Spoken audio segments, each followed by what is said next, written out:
Na madrugada de 27 de janeiro de 2013, um incêndio devastador na Boate Kiss tirou a vida de 242 pessoas e deixou centenas de feridos. Foi uma das maiores tragédias da história do Brasil, marcada por gritos, fumaça tóxica e um ambiente sem saída. Mas e se eu te dissesse que, mesmo anos depois, o local ainda guarda marcas além do que os olhos podem ver? Sons inexplicáveis, aparições sombrias e sensações sufocantes levantam a pergunta: o que realmente ficou preso ali? Antes de começarmos, queria te pedir uma força.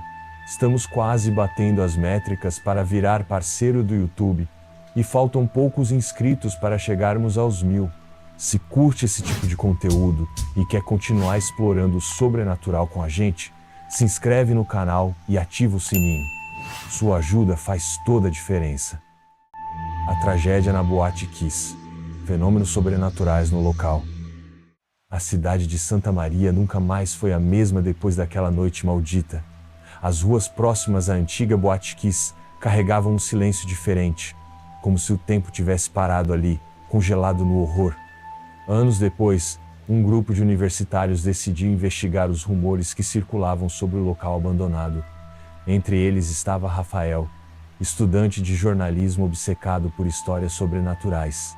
Ele não acreditava em fantasmas, mas algo no caso da boate o atraía de maneira inexplicável. Relatos de vultos vagando pelo prédio, gritos na madrugada e até mesmo músicas que pareciam tocar sozinhas ecoavam entre os moradores. Seriam apenas histórias inventadas para alimentar o medo, ou haveria algo além do que os olhos podiam ver? Naquela noite fria, o grupo se reuniu na frente do prédio abandonado, agora selado por portões enferrujados. A fachada desgastada pelo tempo parecia pulsar com uma presença invisível, um peso no ar que tornava a respiração mais difícil. "Tem certeza que quer entrar?" perguntou Júlia, a única que parecia hesitante. Rafael sorriu, segurando uma lanterna trêmula. "Só vamos dar uma olhada e documentar, nada demais." O vento cortante atravessava a rua, carregando um sussurro quase imperceptível. O portão abriu-se com um rangido agonizante, como se a própria estrutura estivesse tentando alertar-os para não prosseguir. Mas eles entraram, ignorando o instinto primitivo que gritava para fugirem dali. O cheiro de madeira queimada ainda impregnava o ambiente, misturando-se com um frio que não fazia sentido. O salão principal, onde antes centenas de pessoas dançavam, agora era um espaço de sombras e destroços. Restos de móveis carbonizados formavam silhuetas distorcidas no escuro. Então, sem aviso, uma brisa gelada atravessou o local, trazendo consigo um som distante, o eco abafado de risadas e conversas. Era como se a festa nunca tivesse acabado, como se, de alguma forma, aqueles que pereceram naquela noite ainda estivessem ali, presos. Rafael engoliu em seco e ergueu a câmera. Mas antes que pudesse filmar, uma batida alta veio do palco. Algo os esperava ali dentro. O som no palco ecoou pela boate vazia, reverberando nas paredes escurecidas pelo tempo. Rafael direcionou a lanterna para a origem do ruído, mas a luz vacilou, piscando como se algo estivesse interferindo. Júlia segurou o braço dele com força, seu olhar fixo em algo que só ela parecia enxergar. "Tem alguém ali", sussurrou, a voz quase inaudível. Os outros se entreolharam, hesitantes. De repente, um estrondo os fez saltar para trás. O grande espelho no fundo do bar, intacto até então, estilhaçou-se sozinho, lançando fragmentos pelo chão em um estouro ensurdecedor. Mas o que realmente os aterrorizou foi o reflexo antes do vidro se partir por um instante. Figuras disformes pareciam se mover ali dentro, sombras de algo que não deveria estar ali. O frio ficou mais intenso. O silêncio se tornou opressor, como se a própria escuridão os observasse. Rafael, com a respiração entrecortada, levantou a câmera e começou a gravar. "Se alguém está aqui, queremos apenas entender o que aconteceu", disse ele, tentando parecer firme. Mal terminou a frase, a resposta veio. Um som rouco, como se fosse um grito abafado, tomou conta do ambiente. Não vinha de nenhum lugar específico, parecia vir do próprio ar. Um murmúrio se seguiu, palavras desconexas, um lamento preso entre os dois mundos. Júlia recuou, cobrindo os ouvidos, enquanto Daniel, o mais cético do grupo, tentava acalmar os amigos. Mas então, seu rosto empalideceu. Atrás de Rafael, na escuridão do palco, 2 pontos brilhantes surgiram, olhos, observando-os. A lanterna tremeu na mão de Rafael enquanto ele virava lentamente. Nada estava lá, mas a sensação de ser observado aumentava, tornando-se quase insuportável. O chão sob seus pés parecia mais denso, como se caminhassem sobre algo invisível, algo que ainda pulsava de dor e desespero. O tempo parecia se dobrar, o ar ficando pesado. A gente tem que sair daqui, Júlia implorou, puxando Rafael pelo braço. Mas, antes que pudessem correr, um som cortante invadiu o espaço, o mesmo barulho de microfone ligado que antecede um show. E então, como um eco perdido no tempo, uma voz feminina sussurrou pelos alto-falantes queimados. A festa ainda não acabou. O sussurro vindo dos alto-falantes congelou o sangue de todos.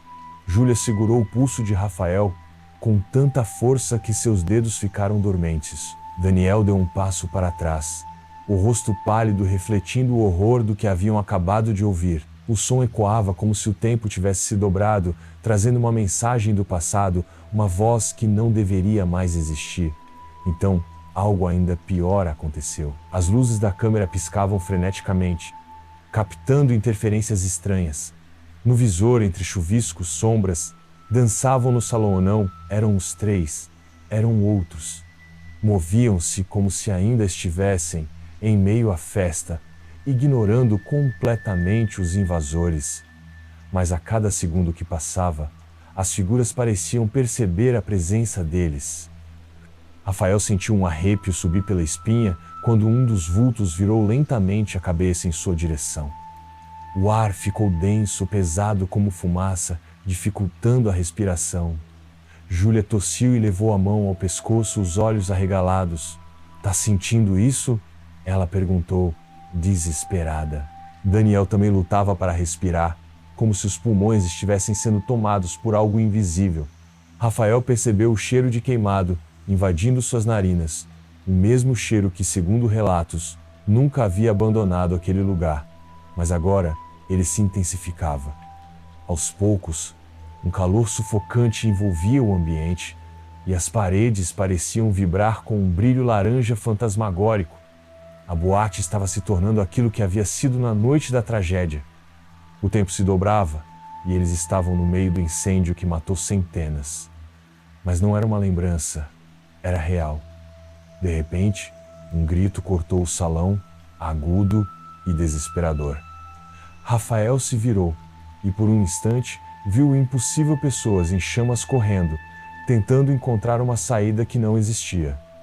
O fogo consumia tudo ao redor e o grupo estava no centro do inferno. "Corre!" berrou Daniel, puxando os amigos em direção à saída, mas o portão pelo qual haviam entrado já não estava mais lá. No lugar, apenas paredes em brasa, como se nunca tivesse existido uma saída. Júlia bateu na parede, desesperada. Rafael olhou ao redor, o terror tomando conta de sua mente. Eles estavam presos no incêndio da Boate Kiss, e não havia como escapar. O calor insuportável envolvia o grupo, e a fumaça parecia ter vida própria, se infiltrando em seus pulmões como dedos invisíveis, tentando sufocá-los. Rafael piscou repetidamente, seus olhos ardendo, tentando enxergar através das chamas e da distorção do ar. O salão estava lotado de silhuetas em desespero, sombras de pessoas que já não pertenciam mais a este mundo. Algumas corriam sem direção, esbarrando neles como se os 3 fossem parte daquele pesadelo. Outras estavam imóveis, presas, no momento exato de suas mortes. O tempo parecia se repetir em um ciclo infinito, um eco do horror daquela noite. Daniel agarrou Rafael pelo ombro, a voz trêmula de pavor. "Isso não é real, isso não pode ser real." Antes que Rafael pudesse responder, uma mão gélida tocou sua nuca. Um arrepio subiu por sua espinha e ele se virou instintivamente. Uma garota estava parada a poucos centímetros dele, sua pele pálida e queimada, os olhos vazios, sem vida. Seu rosto estava congelado em um grito mudo, e sua boca se movia rapidamente, como se tentasse dizer algo, mas sem som. Então, em um estalo, sua voz finalmente foi ouvida não pela boca, mas ecoando no próprio ambiente, múltiplas vezes, como se cada parede estivesse sussurrando ao mesmo tempo. Eles nos deixaram aqui, eles nos deixaram morrer. A frase se repetia, sobreposta por outras vozes, todas lamentando, todas presas naquele instante que nunca terminava. Júlia começou a chorar, seus joelhos vacilando. A gente precisa sair daqui. Eles querem nos prender aqui com eles. Mas como? As chamas devoravam qualquer possibilidade de fuga. Foi então que Rafael percebeu algo estranho entre os fantasmas aprisionados no incêndio. Algumas figuras estavam diferentes. No meio do caos, vultos sombrios sem forma definida pareciam observar as cenas sem desespero, como se tivessem o controle daquele inferno. Eles estavam ali antes do fogo, eles eram parte daquilo. E pior, eles haviam percebido a presença do grupo. Um deles virou a cabeça para Rafael e, em um movimento antinatural, sorriu. A festa ainda não acabou para vocês. O sorriso daquela entidade era um abismo de sombras, algo que não deveria existir em nenhuma realidade. Rafael sentiu seu corpo travar, como se uma força invisível o impedisse de reagir. Daniel tentou puxá-lo, mas no instante em que tocou seu ombro, foi lançado para trás como se tivesse levado um choque. O impacto o fez bater contra o chão coberto de fuligem, e Júlia correu para ajudá-lo. O fogo continuava consumindo tudo, mas o que aterrorizava o grupo não era mais o incêndio, eram aquelas figuras sombrias, que pareciam existir além da tragédia, como se fossem algo ainda pior. As vozes dos mortos continuavam ecoando, suplicando por ajuda, por salvação, mas Rafael percebeu que ninguém ali podia ser salvo. Eles estavam presos em um ciclo infinito, revivendo aquele momento para sempre, sem conseguir escapar. Então as sombras começaram a se mover, avançando lentamente. O tempo e o espaço pareciam se distorcer, como se a boate estivesse se dobrando sobre si mesma, prendendo-os na mesma armadilha que havia aprisionado tantas almas antes. Júlia chorava, sussurrando desesperadamente uma oração, enquanto Daniel tentava acionar o celular, mas a tela apenas mostrava interferências rostos, que não eram os deles, apareciam no reflexo. De repente, Rafael sentiu um puxão em sua jaqueta. Ele olhou para baixo e viu uma menina, não mais do que 8 anos. Seu vestido chamuscado, os olhos arregalados de terror. Eles não deixam ninguém sair, disse ela, sua voz soando como um eco distante. Mas há um jeito. Antes que pudesse terminar, algo a puxou para trás com violência, arrastando-a para dentro do incêndio. Rafael gritou, estendendo a mão, mas era tarde demais. As chamas a engoliram, e o grito dela misturou-se ao de tantos outros.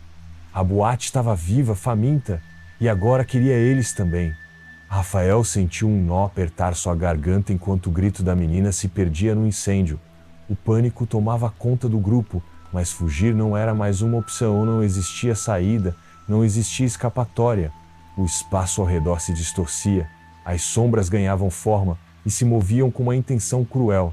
Júlia se encolheu contra Daniel, os olhos arregalados, observando aquelas entidades se aproximarem. Eles vão nos pegar, murmurou, sua voz falhando em meio ao terror. Mas Rafael sentia que havia algo além do medo, algo chamava por ele. Um sussurro sutil em sua mente, diferente dos lamentos das almas presas, um convite sombrio. As chamas pareciam se abrir para revelar um corredor que não estava lá antes, estreito e sufocante, levando a um ponto onde a escuridão era absoluta. Ali, Rafael apontou, puxando os amigos. Não fazia sentido, mas algo lhe dizia que aquele era o único caminho. Daniel hesitou, olhando para as sombras ao redor. Elas não estavam tentando impedir, estavam esperando. Como se soubessem que eles estavam seguindo exatamente o que deviam seguir. O trio correu pelo corredor estreito, as paredes pulsando como se fossem vivas. O calor insuportável continuava. mas agora misturado a um frio cortante que se infiltrava nos ossos. Ao chegarem ao fim do corredor, encontraram uma porta antiga e carbonizada. Rafael hesitou por um instante, sentindo uma presença do outro lado, algo tão antigo quanto o próprio terror daquele lugar. A menina fantasmagórica de antes reapareceu, parada ao lado da porta, os olhos suplicantes. Se abrirem, vão conhecer o que fez tudo isso acontecer, disse ela, sua voz ecoando como um lamento. Júlia olhou para os amigos, tremendo. E se for uma armadilha? Rafael engoliu em seco. Eles estavam cercados por algo muito pior atrás.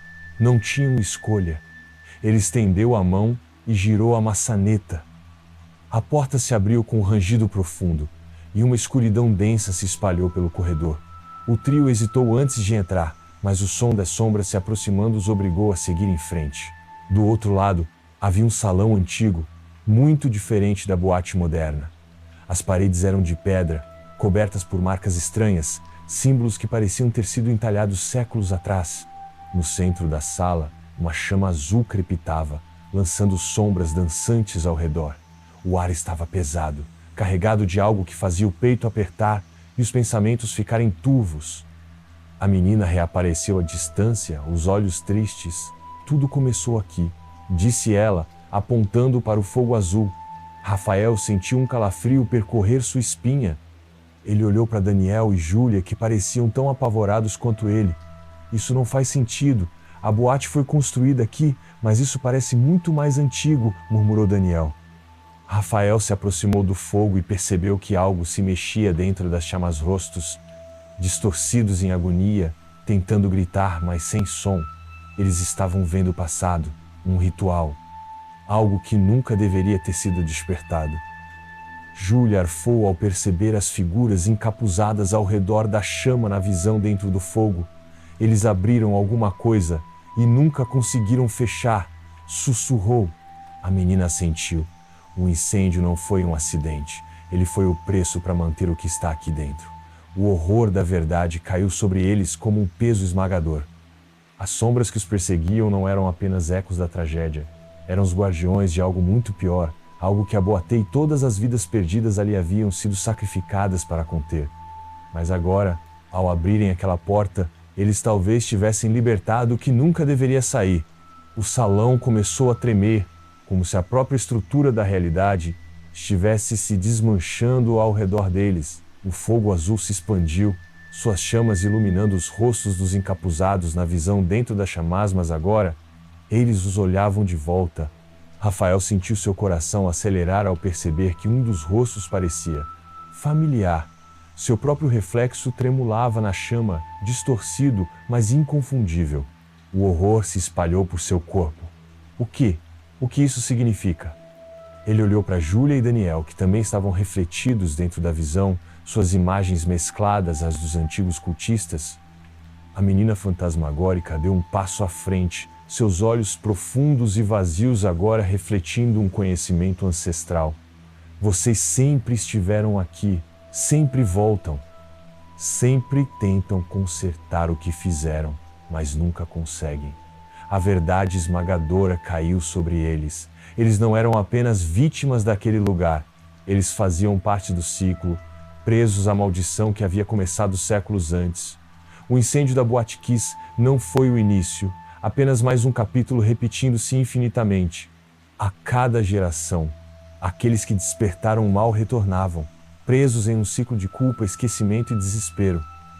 O salão começou a desmoronar e as sombras finalmente se lançaram sobre eles. O fogo azul os consumiu em um clarão intenso, e então, silêncio. No meio das cinzas e do vazio, a boate se ergueu novamente, intacta, como se nada houvesse acontecido. A música tocava, os jovens dançavam, risadas ecoavam pelo salão. Rafael, Daniel e Júlia estavam lá, sentados no bar, sem lembrança alguma do que havia acontecido. O relógio marcava poucos minutos antes do incêndio. A menina estava ali, observando de longe, seu olhar carregado de pena. O ciclo iria recomeçar. E você, o que acha que realmente acontece na Boate Kiss? Seriam apenas ecos de uma tragédia marcante, Ou há algo sobrenatural que continua preso ali, esperando para ser descoberto? Os relatos deixam uma dúvida perturbadora. Até onde o inexplicável pode nos tocar? Será que lugares assim jamais se libertam do que aconteceu? Conta pra gente nos comentários. Você acredita que essas manifestações são um pedido de justiça ou apenas coincidências assustadoras? Já viveu algo parecido em um lugar marcado por tragédias? Queremos muito saber a sua opinião. E não esquece, estamos quase batendo a meta de 1000 inscritos para virar parceiro do YouTube. Sua inscrição é essencial para continuarmos trazendo relatos como este. Ativa o sininho para não perder as próximas histórias e vem com a gente explorar o lado mais sombrio e misterioso do mundo. Até a próxima!